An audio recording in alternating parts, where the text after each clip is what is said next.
back to our channel. So today in this video we are going to discuss about how to set GA4 plus Google Ads conversion tracking for purchases. So without wasting much of our time, let's get straight into the video.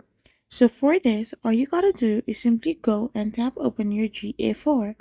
So once you open your GA4, you need to link your GA4 property to your Google Ads account. In your Google Ads account, you need to go to simply go to Tools and Settings and tap on your setup and then choose your account setting. Now ensure auto tagging is enabled in your Google Ads as well and simply import GA4 purchase event. So once you are here, all you gotta do is simply go and tap open your goals where you can find the measurement and conversion section. So simply click on new conversion action and select import, then select Google Analytics for properties and continue. Select the purchase event from your GA4 property, then click import and continue.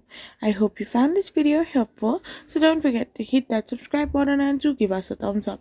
We will be back again with more informative videos. Thank you for watching.